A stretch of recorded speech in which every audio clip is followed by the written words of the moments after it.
I am very pleased to be giving the Dharma talk today. Um, when I was thinking about what is present for me to talk about, of course, the first thing that came to mind is we're in the middle of a pandemic. We just had the protests, and now there's fires burning down California.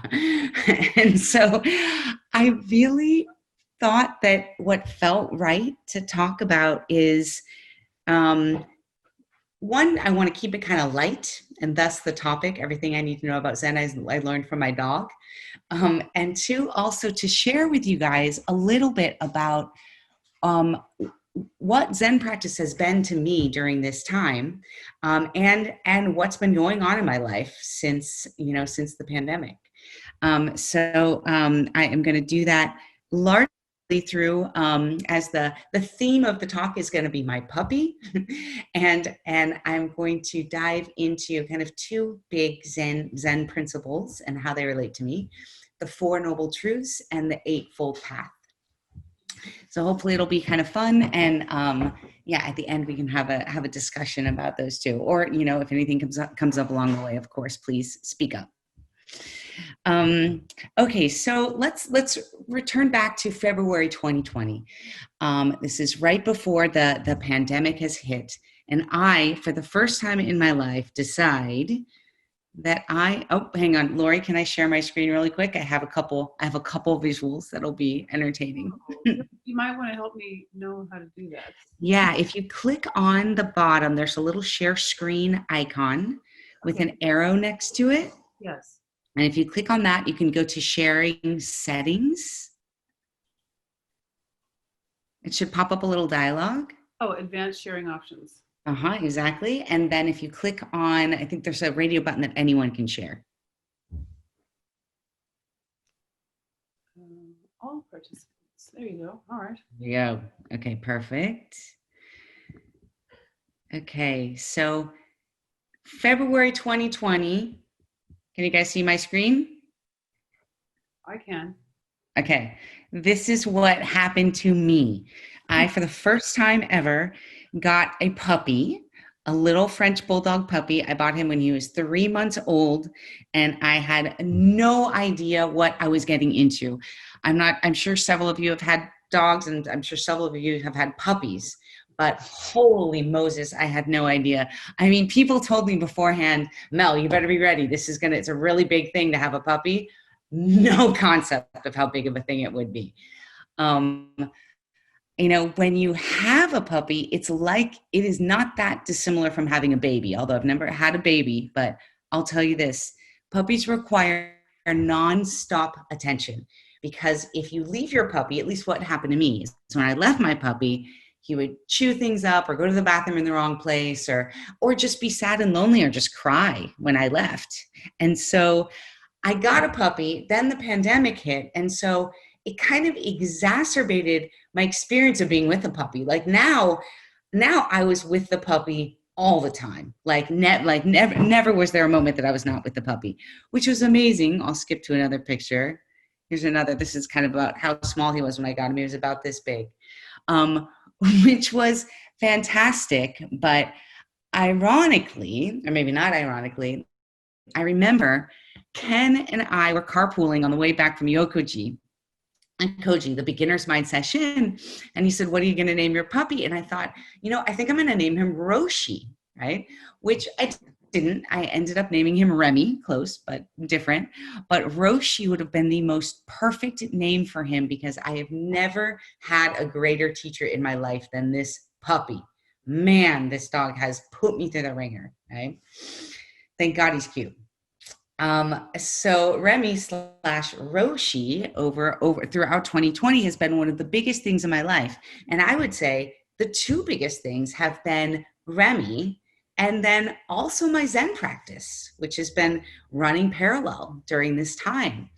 I think that because we have all had this moment to slow down and kind of read what's important to us. For me, having Zen as a foundation to that has been really fantastic. for a couple of different reasons. One, and this is something that I love about Zen practice, is it creates a structure for my life, which is great during times of uncertainty, especially times like this. Two, there's Dharma. There is like a path or a way. And that's something we're going to talk about mainly during this talk is the Eightfold Path. But then the third reason why Zen practice has been so important, sangha, which was what my last talk was on.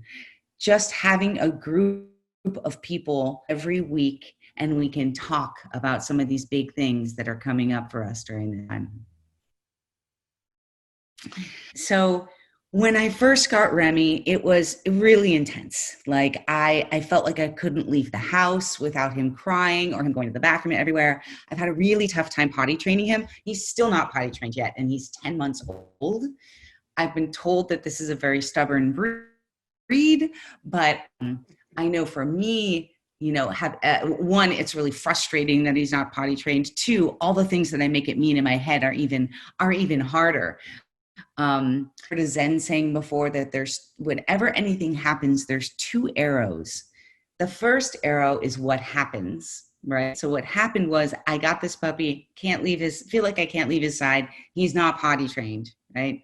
That's the first arrow. The second arrow is what you make it mean, And so as I was, raising him, I realized just how much meaning I add to the way this puppy acts. I mean, if he doesn't go into the bathroom in the right place, but then more than that, I'm a bad dog mom. I'm embarrassed. I feel shame. I feel embarrassment. I feel frustration. I feel anger. All the things that happen in my mind just from this one little guy doing something wrong, or even that's a judgment. Even wrong is a judgment there. So I've noticed, I've been so present to, there's the first arrow, but the second arrow is the one that is actually more in your control. The arrow around what you make something mean is completely and totally up to you. So with that knowing, and as a good, as a Zen practitioner, I took on, how can my raising this little puppy, how can I do this in a Zen way? How can I apply the Zen principles? Okay.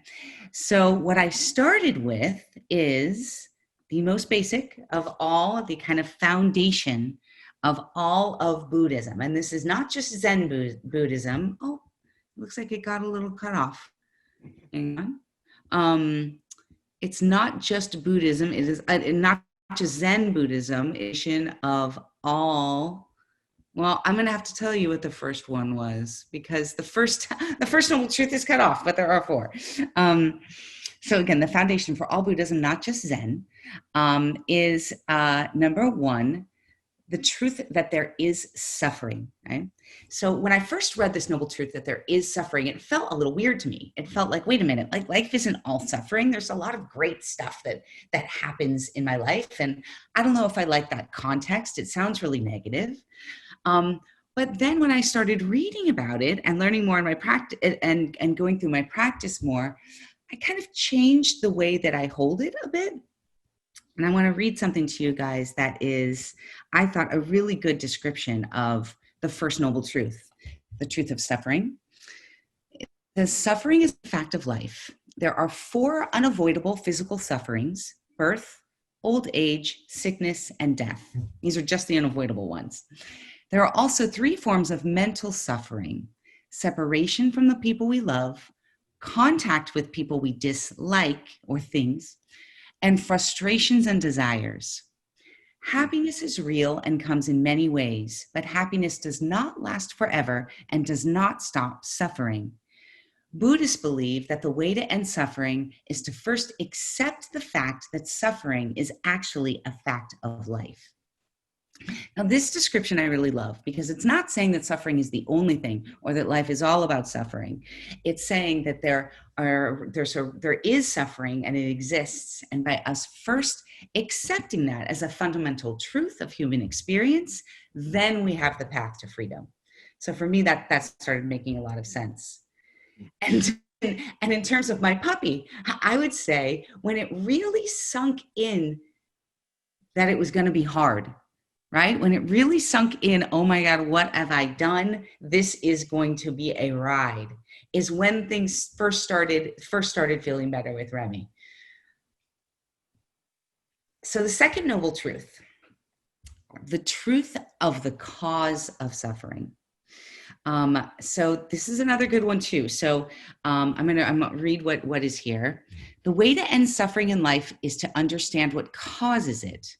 Craving and ignorance are the two main causes of suffering. So I thought that was really interesting. Craving for me, it's also, they also refer to it as attachment, right? Is wanting things to be a certain way. Now, of course, there's no way to go through life without wanting things to be a certain way. That's kind of what we do as humans. But if we know that that's where our suffering comes from, then we have a little power over it. We have a little shed of the ability to transform it or to have some control. So for me, I got with Remy that the cause of the suffering with him was not from the fact that he was going to the bathroom in the house where he shouldn't, or that he was crying when I was leaving. For me, what I got is that the cause of the suffering was around the way I was holding it.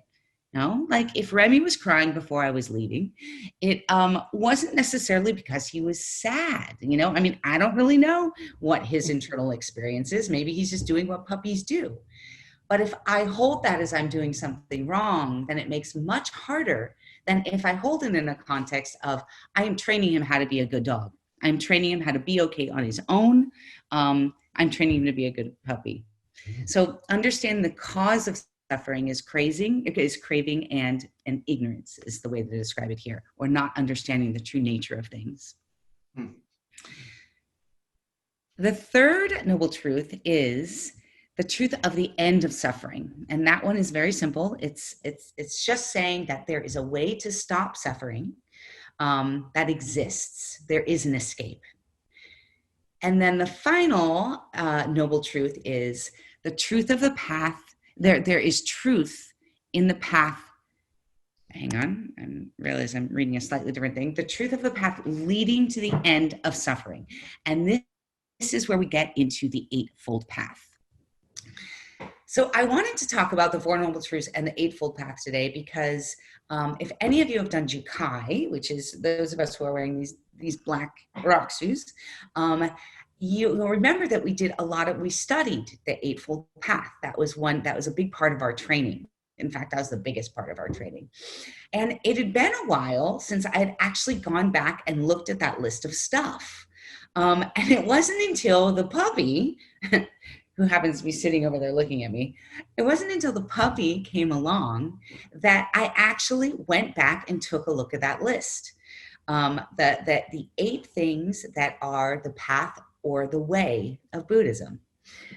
So I'm going to go through each of these today with you guys, and there's some really good explanations that I found online that I thought were really helpful, both with dealing with Remy and with dealing with everything that's happening in life right now.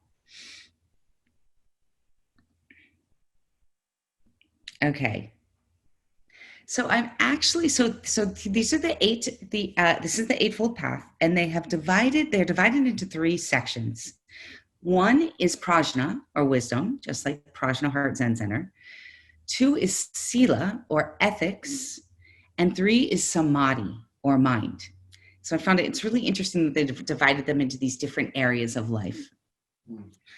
I would like to start off with talking about actually the center part, ethics, right speech, right action, and right livelihood.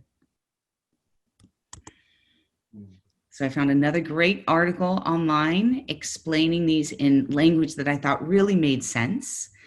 So if we're starting with the ethical conduct, their description that I really loved is ethical conduct is built on the vast conception of universal love and compassion for all living beings, on which the Buddha's teaching is based. To me, this is such a beautiful description of of ethics. It's essentially just coming from a place of love. And I think that something that's interesting about that description is that coming from a place of love does not necessarily always mean that you're super nice. So, for example, with Remy, I need to discipline him. In order for him to be a happy dog and for me to be a happy dog mom, tough love or, being tough on him is sometimes required. So I think that it's interesting when you look at coming from a place of love, but not having that always mean that you're just being nice. There's a difference between being loving and being nice. Okay, so let's get into right speech. So the description for right speech is, right speech means abstention from 1, telling lies. It's kind of an obvious one. 2, from backbiting and slander and talk that may bring about hatred, enmity, disunity, and disharmony among individuals or groups of people. 3, harsh, rude, impolite, malicious, and abusive language. And 4, from idle, useless, foolish babble and gossip. I always feel like the first couple of those are really obvious. Obviously, I'm not going to lie. Obviously, I'm not going to be negative or mean in my speech. But then the last one, the gossip one, is always the one that gets me. But I love that. I love that reminder of, if you're doing foolish or gossipy speech, that's just as bad or that could be seen as equally bad as lying. And it's not even just gossip, but idle or useless or foolish babble. To me, this really resonates with I do a lot of landmark training. And at landmark, there is a saying that your word creates your world, meaning what comes out of your mouth is what your life actually is. It's what you're creating your life to be. And so for me, this idle or useless or foolish babble it relates to that. If you're saying foolish or negative or babbly things, then that's the world you're creating. And so something that I got about my puppy, bringing it back to the puppy, is that the more I say, even just to my friends and family, he's a really tough dog, he's a bad dog, he's really frustrating, the more I operate in that world, the more I am persisting that reality. And so I started switching my speech to, you know what? He's making progress. Like today he had, only 4 bad potties, which was an improvement from last week. Started really living through my language into what the future is that I'm creating with him. So I love how that connects to how the kind of the landmark and the right speech Eightfold Path, that they connect together. All right, so I'm going to move to right action. Right action is described as right actions aim at promoting moral, honorable, and peaceful conduct. It admonishes us that we should abstain from destroying life, from stealing, from dishonest dealings, from illegitimate sexual intercourse, and that we should also help others to lead a peaceful and honorable life in the right way. This one seems very clear to me. And this is like when I think about the Eightfold Path, right action, and I think about the Eightfold Path and Zen Buddhism, right? Action to me feels like one of the first things that's there. And it also connects that, to me, it really connects back to the overall principle of coming from a place of love. If in your actions, you are always coming from a place of love, that's really the baseline that you need for almost any situation, even situations that are tough, when you need to be doing tough things.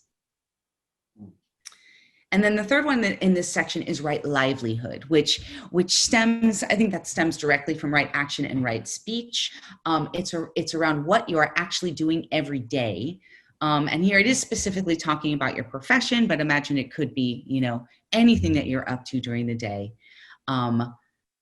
It says, abstain from making one's living through a profession that brings harm to others. And then it brings a couple of different animals, such as killing animals, cheating, blaming, or creating harm. So again, that one is pretty straightforward. But now let's move on to Prajna, right view and right intention. This is when it starts to get a little bit more complicated and also more interesting. Oh, hang on, Prajna, right view. Okay. And right intention. Okay, so it's funny. This is described a little bit different on this other document that I'm looking at, and that just goes to show that, you know, with all of the koans and all of a lot of the Buddhist teachings that we read, there are subtle translation differences, and so it's always a good idea to kind of look at a couple different sources, because they might give you a slightly different take on what we're talking about. Okay, so under wisdom, so right view, this one calls it right thought. So right view or right thought denotes the thoughts of selfless renunciation or detachment. Thoughts of love and thoughts of non-violence were extended to all beings. So of course here we're going back. Oh, what's that? That was an echo. I don't know why. Oh, okay, interesting. So the right thought does harken back to this idea of coming from love, always coming from a loving place. But I thought the other thing that was interesting here is the idea of selfless renunciation or detachment. So it's not only, again, back to my puppy, that I am coming from a place of I love him no matter what, but that I also don't go too far down the rabbit hole of my attachment to the way he's being. And especially not make that mean something about me that's going to cause suffering, right? Like, for example, he's not a very good walker, still not a very good walker. He's more of like a meanderer. And so for a long time, I thought, you know, what am I doing wrong? I'm going to, you know, how can I train him? Which isn't, nothing wrong with that. But I was, you know, I was upset about the fact that he doesn't walk the way I want him to. And then at a certain point, I thought, you know, I'm going to shift the way I think about this. What if we're not necessarily going on walks, but this is like Remy exploration time? How does it look if we're having exploration time instead of walk time? You know? Now, that doesn't mean that I can't train him. I can still train him to walk, but it doesn't have to be a walk. It could be that we're just having outside time together. So the detachment or removing yourself from wanting it to be a certain way, for me in that instance, gave me some relief around, you know, him not being the best walker yet. All right, next, right intention.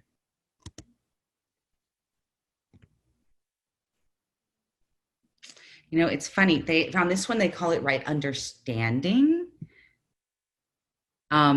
So intention or understanding, kind of similar, but there's a slight difference, but I'm gonna read what they have. Right understanding or intention is the understanding of things as they are. Right understanding is ultimately reduced to the understanding of the Four Noble Truths, right? So if you think about that, at the end of the day, any sort of issue that comes up in your mind can be tied back to the Four Noble Truths, in that you can see that it's suffering, you can see what the suffering is, you can get to the cause, you know, which is always the way you're thinking about it. Then there is a way out, and the way out is the Eightfold Path, or looking at these kind of different right ways of being. So you can apply that right understanding to anything in life. It goes on to say, what we generally call understanding is knowledge, an accumulated memory, an intellectual grasp of a subject according to certain given data. This is called knowing accordingly. It's not very deep. Real deep understanding or penetrative understanding is seeing a thing in its true nature without name and label. This penetration is possible only when the mind is free from all impurities and is fully developed through meditation. So for this one, like right understanding or right intention, Zazen really gets to the heart of that deeper knowing of things. For those of you that do or have done koan study, that's another perfect example of a kind of knowledge that can't even be explained through words many times. It's more of a deeper understanding of the nature of the world and the nature of yourself. And finally, if we go to the final three, mind, right effort, right mindfulness, and right concentration. Again, these threes are just kind of slight differences from each other. And what I want you guys to notice here, this is something that really struck me, is that like 5 of the 8 are about your mind. You know, they're about the way that your brain is operating in the world. Speech, action, and livelihood, of course, that matters too. But I think it's really fascinating how there's so much just around the way that you're holding things in your head. Okay, so let's go to right effort. This is one of my favorite ones, especially when I think about my pup. All right, so right effort.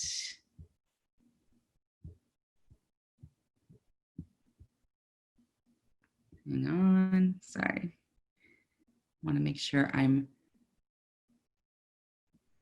giving you guys the best one. I looked at a couple different ones when I was doing this. Okay, right effort.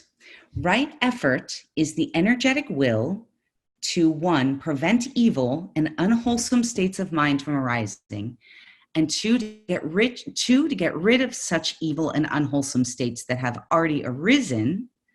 3, to cause to arise good and wholesome states of mind. And 4, to develop and bring to perfection the good and wholesome states of mind already present in man. So right effort, to me, really connects to my Zen practice, because the way that I interpret that is something along the lines of always doing my best, like always actually trying, with my puppy, there are about a gazillion times where I just really wanted to give up. I actually even considered selling my puppy at a certain point, because I just was tired of trying. But right effort is the practice of not giving up. And also, like, that's another one for me that really connects to, doing Zazen every 3 or 4 days, doing it even when you don't feel like doing it even when you get to, the 59th minute, you're still having thoughts in your brain that you don't want anymore. So this right effort, to me, is such a beautiful one. It's your attempt to keep going even when it feels like you don't want to anymore. All right, next is right mindfulness. So they describe that as right mindfulness is to be diligently aware, mindful, and attentive with regard to, 1, the activities of the body, 2, sensations or feelings or emotions, 3, the activities of the mind, and 4, ideas, thoughts, conceptions, and things. So mindfulness is it's definitely distinctly different from effort, right? Like mindfulness is, to me, just the overall awareness. What I like about this description is how they did talk about different types of mindfulness. I noticed that in my own practice, or in my life in general, I frequently will put a lot of focus on one thing and not necessarily on another, right? And so, for example, during the pandemic, my mindfulness around my physical fitness fell away for a bit. Then, it's been a while. So now I feel like my focus has moved back in that direction. But the idea that mindfulness is about all these different areas of ourselves. Are we feeling things? Are we sensing things? What's going on with our ideas and our thoughts? All of these are included in the idea of right mindfulness. And then lastly, the final one is right concentration. So this one, similar to mindfulness, is that I do believe that it is about focus, being able to focus on something, but it's almost like it's the reverse, whereas mindfulness is an overall awareness of things in your life. Right concentration is your ability to really focus in on what it is that you want to focus in on. I know that I've done a lot of reading on different types of meditation. I've done a lot of different types of meditation, and I even I was teaching meditation to executives for a while. And we taught them two different ways of thinking about meditating. One was open awareness. I think they call it shikantaza in Zen, but right, which is where you're really just allowing anything in. Yoshin used to say, like the waves of an ocean going in and out, where you have this mindful awareness of everything that's happening, how your knee feels, the thought that you just had that you're hungry, the heaviness in your chest that you have about the fires, an awareness of all of that. That's one beautiful practice when sitting. And then the second is the opposite. Some call it focused attention. And that is when you're pinpointing one thing. For example, just pinpointing your breath and just keep bringing your mind back to your breath. So it's kind of the reverse mechanism of having this openness to anything come in. So these last two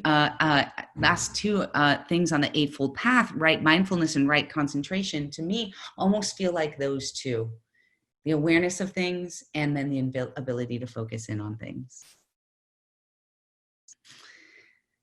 So that is everything on the Eightfold Path. I love this list. I loved going through and prepping for this talk and reviewing everything, because I was able to, one, it was a great reminder, and two, I was able to really see how all of these things can be, each of the different principles of the Eightfold Path can be applied to my life right now, and can especially be applied to my silly dog right now. Actually, I have a final picture of him.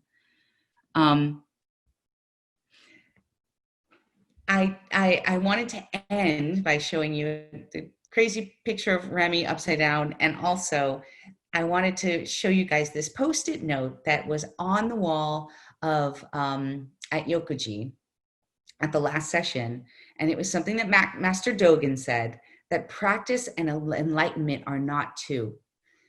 And to me, that's one thing that as always and still draws me to Zen practice, that it's not just about knowing stuff, and it's not necessarily about believing in stuff.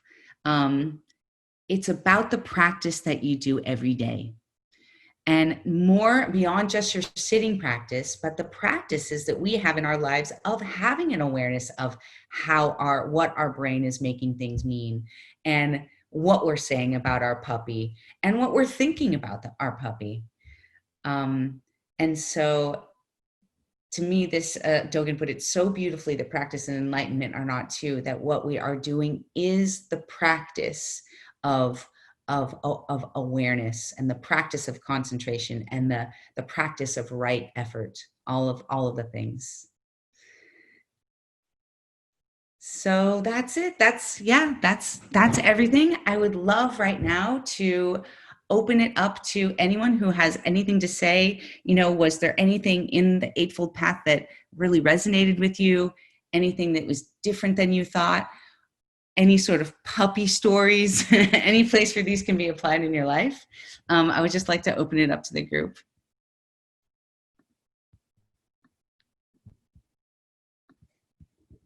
I will comment. Hi, Melissa. Hi. Thank you so much for that talk. So thank you for keeping it a little bit light, but also right on the nose in terms of what I needed to hear. And it was wonderful. So I can totally relate on the puppy level.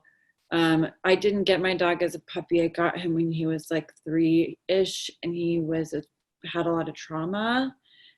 He was a rescue, and I cannot tell you how personally I took his issues, like his neuroses. It was a really complicated, difficult couple of years at the beginning, and he's so sweet now, and things have really changed, and he did get trained out of a lot of those his own head issues. Right.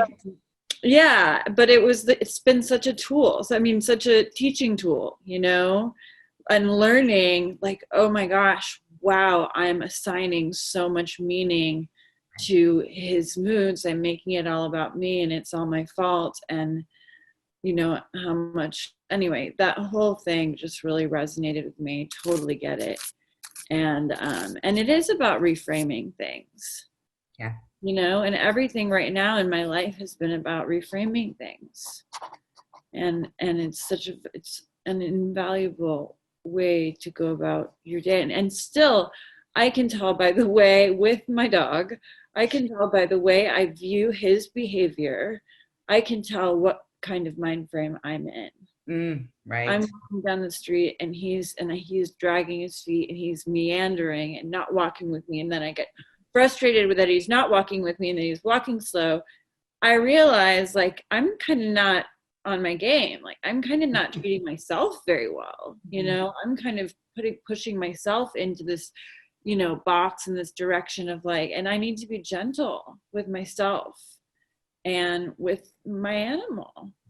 And if we're on a meandering day, then we're on a meandering day. And how I look at that and how I walk down the street is my life. Yeah. So it's such a teaching tool. It's very beautiful. And I'm so glad you found each other. He's ridiculous. And yes, we are very lucky they're cute, because, oh my goodness, they bring a lot of turmoil. In turmoil, but nonetheless. Absolutely. I'm so glad that, to hear. And I talk to a lot of, it's not just puppies, it's cats or parents of kids, it's like a lot of people I talk to about, the inner dialogue that goes on is crazy, And so I like what you said, Tennessee, about it's like, we got to be generous at a certain point, we got to be generous with ourselves around what it is that everything that's going on in there. And especially during this time when there's just so much happening in the world too, so much to contend with. Melissa, could you stop sharing the screen so we can see everybody? Oh, yeah. Sorry. Hang on. Thanks. And I'll share. Okay. Shoot, how do I stop sharing? Go ahead. Hi, Lori. Hi, Harris. Good to see you. Hi, everyone. I'm waiting for her to stop sharing. I'm trying. Stop sharing. You're a landmark person. Stop sharing. Too much sharing. Too much sharing. I know. Never heard that. Stop sharing. I'm back on Zoom. It's not giving me my little toolbar thing. Okay, hang on. Wait, I think I got it. Oh, here we go. I got it. Yay. Okay. Yay. Okay, finally stop sharing, Mel. Okay, go ahead, Harris. Okay, gallery view. Now I can see everybody. Sangha, hi. So let me introduce you to this bodhisattva here. Oh. She's been listening very carefully. You got a comfy? Eightfold Path. Yeah. Her name's Lucy. So first of all, Melissa, it was so wonderful. Every word was just like manna from heaven. It was really, I got a ton out of it. So yeah, I can share. All right, Lucy she doesn't want to be here. And so do you have a racket you're running? No, I'm going to put her down. So I got Lucy, I actually got Lucy for COVID as well.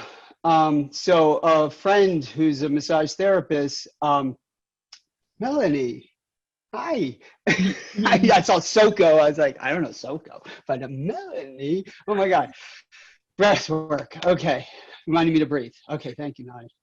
So I got Lucy because a friend who's a massage therapist,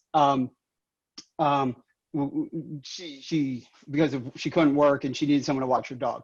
So at the same time I was thinking it'd be a great time to have a dog. So I've had her and she's mine now. I mean, I share her with the original owner, but I'm the primary because her original owner is just very generous and she gets that we're bonded. So so Lucy and I are getting along great, but when she I noticed when we lay on the couch, she doesn't cuddle with me. And Rivka, her mom, said, "Oh, she would love to cuddle with you." I said, "Oh, good." Lucy wasn't cuddling with me. She wasn't in bed. She wasn't cuddling with me, hanging on the couch, watching a lot of TV, which I did at the beginning of COVID. I've watched, I'm done. I've finished Netflix. I have nothing else to watch, which is great. It's enough of that shit. She's at so she's actually at the far end of the couch, so sometimes, she'll be like, I'll go over towards her, and I'll just I'll cuddle a little bit with her. She will literally look at me, get up, and walk to the other end of the couch. And I'm like, all right, I guess it's going to take time. And then check this out. So I needed someone to watch her. So a neighbor, Joe and Cammie, and their little boy, they said they'd watch her for the evening. So I come back and, I said, "How was it?" He said, "Oh, it was great. She was cuddled on my chest the whole time." He had no idea how devastating that was. I mean, I went into a downward cycle. Like when you said you were going to sell her, I don't want to admit this. Oh, God. But so we go on walks, right, on this trail. Well, there's snakes on the trail. And she loves to be off leash. And I would leave her off leash. And I had the thought more than once, she gets bit by a snake and dies.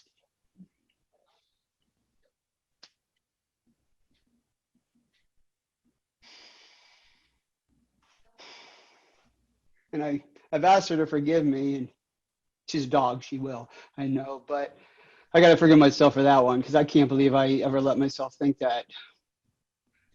This precious, precious creature.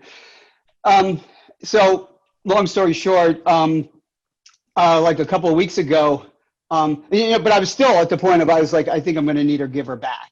I didn't have to kill her, but I was like, I really was like, if this doesn't change, I'm going to have to give her back. It's like every day I'm being rejected. And that's like not why I got a dog. Everybody that says it's unconditional love, I'm like, I'm getting the friggin' opposite. I'm getting rejected every day by my dog. It was a huge problem. I'm not underestimating. Then I was at my chiropractor's office a few weeks ago, and my chiropractor was late. And so I had brought Lucy, and next thing I know, Lucy is cuddling with me on the couch. And I realized the reason she cuddled with my neighbors is because it was a strange environment. She doesn't cuddle with me because she's completely at home here. And I've even thought about it, like, the perfect girlfriend for me would be someone who, like, she's got her life, I've got my life, and, we come together when we come together, and then we, so like that, she knows that's what I want, my independence. Back in love with Lucy, and she never changed. She was the same the whole way through. She has never acted different with me once, but over here, we were going through arguments. So thank you for letting me share. Dog is God backwards. Remember that. Thank you so much for that, Harris. That's such a good share. Because it totally, the amount of mental backflips that we go through with these animals, right? Yes. Yeah. Right. And then obviously we do that with people in our lives too, but I just never thought it could get this crazy in my relationship to a dog. And just like you said, Harris, the dog doesn't change. Yes. The dog is the same, right? Exactly. We're the ones we're changing, and it's just You know? yeah. I even thought like my neighbor, like he's got a more open heart than I do. Like I'm not loving. Yeah, I had so many stories. Oh my God. Oh my God, it's fun. It's good, but you And know, some of them even positive stories. I was like, well, maybe she's teaching me to be more loving. You know, when I'm more loving, then she'll come. I mean, it just went on and on and on. You know? what I love again, like that, what I love about Zen practice though is, and Landmark too, right, is our ability to at least watch this stuff happening, you know, at least we're like, wow, I'm creating some really nuts stuff right now, you know? Yeah. And maybe just have just at least a sliver of sanity so that like I walk her with a leash now, by the way. I have a leash on her. You know, and then I didn't give her back. Like, you know, there was at least, I think there was Landmark and said, give us at least a sliver of sanity so that we like don't follow this stuff completely. Right. We Right. entertain it for a while and suffer, but maybe we at least don't act on it. Yeah. That's about all we can hope for. Absolutely. Awesome. Thank you. I want to say something. I'm so grateful, Melissa, that you did this piece on the, you know, exactly what was the perfect follow on to what I spoke about last week.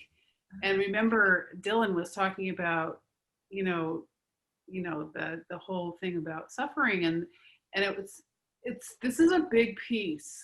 This is a rest of your life piece to really go through. And so later in the day, I found some text to send a few people that I thought would really, really enjoy that. So, and the three of them aren't here today. So we have to make sure that they get a copy of a recording of your presentation, because it's lovely, and it really must be understood. And you know, I suggest actually this would be a great piece to workshop. You know, like spend a day or a couple of days on this, because we can go off into our experience of life so easily. And another piece that I really loved was when you were talking about love, you know, like the focus of love, and how sometimes love looks different than what we typically think of love.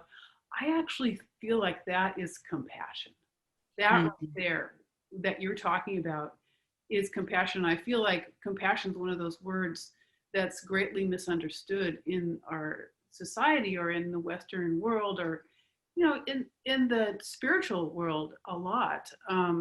It's often mistaken as feeling sorry for, or, you know, feeling bad, or having misgivings and operating from that. But this is really spot on to what my understanding of compassion is. Coming from a place of compassion, right action, coming from a place, right speech, coming from a place of compassion. And I'm so happy that you did this. I mean, it's the perfect follow-on to what I was doing last week, and particularly with the questions that came up from people who want to understand suffering better, and we all do. So thank you very much. And I also have to say that while you were speaking, Nick and his husband showed up with their dog. God backwards. Yeah. So anyway, you know, I have his dog for their dog for a couple of days. So anyway.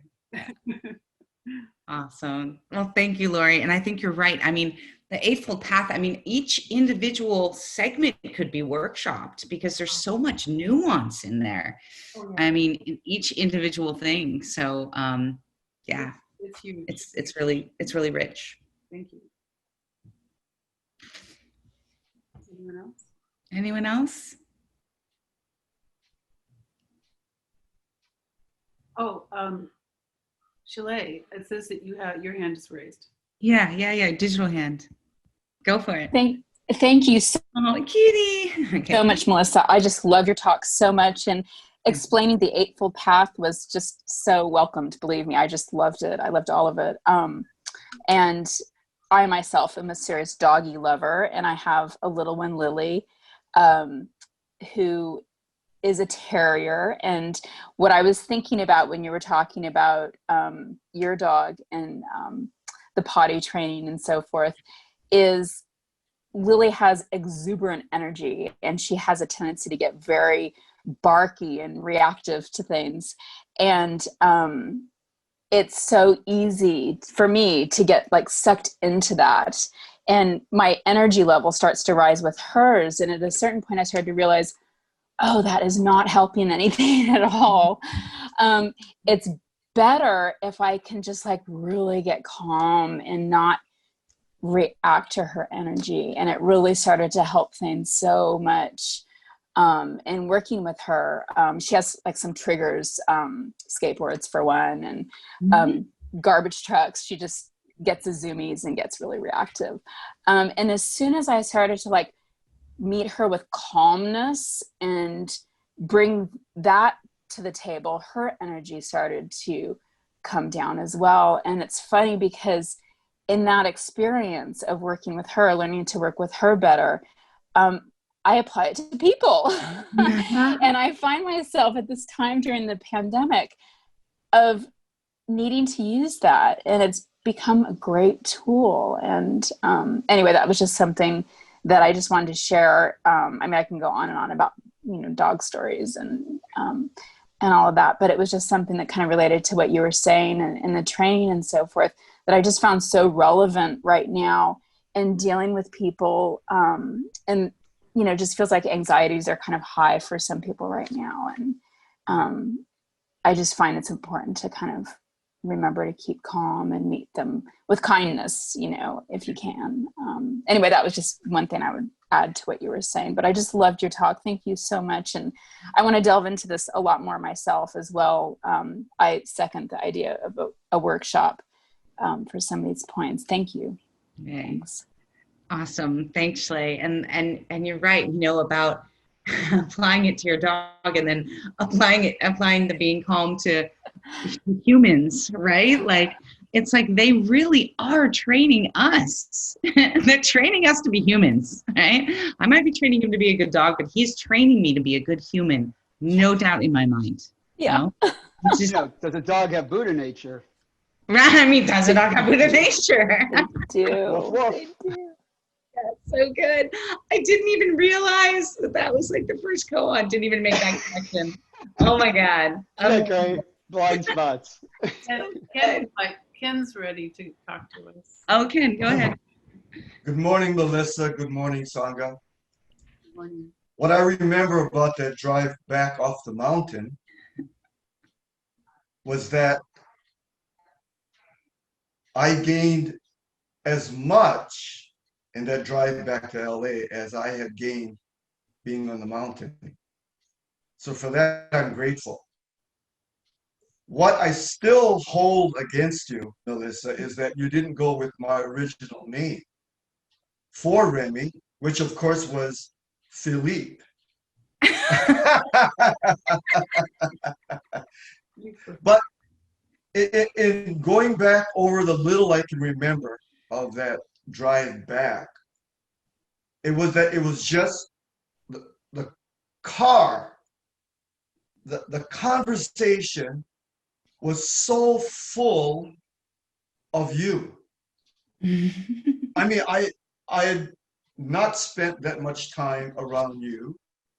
I'd known you off and on, here and there, but I was overwhelmed, actually, by you and the thought processes that you were going through about getting this little animal, preparing for this little animal, what this animal was going or not going to mean to you.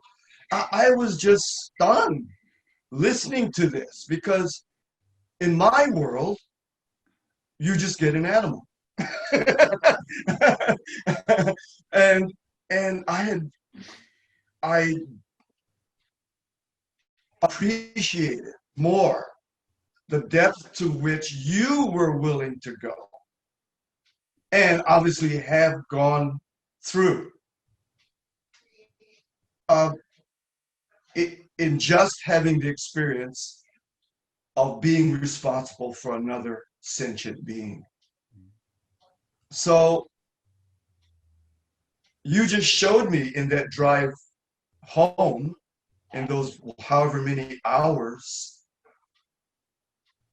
that you are definitely on the path. You are definitely aware of your realization and that you're willing to share it. So thank you for that. Mm-hmm.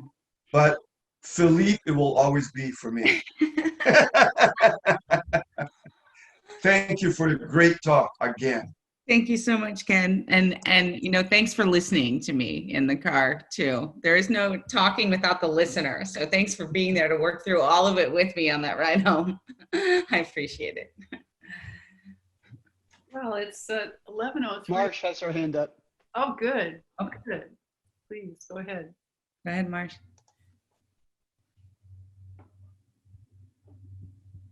There we go.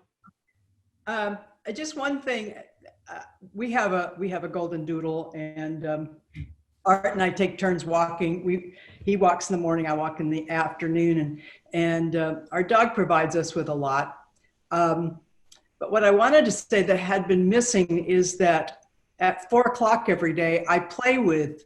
It's like a part of the daily routine, especially probably because of COVID, but also because we're retired and we have all day. But I have a Frisbee. I toss the Frisbee and she goes, gets the Frisbee and comes back. But we make eye contact during that time.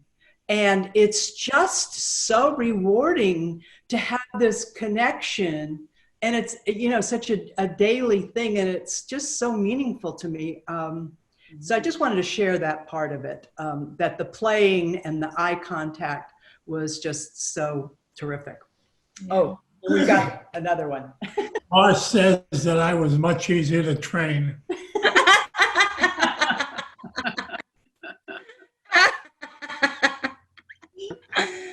Thank you, Melissa. Thank you for your talk and for a wonderful subject. Wonderful.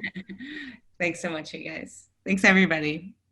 All right. Well, shall we go to the 4 vows? Let's do it. Okay.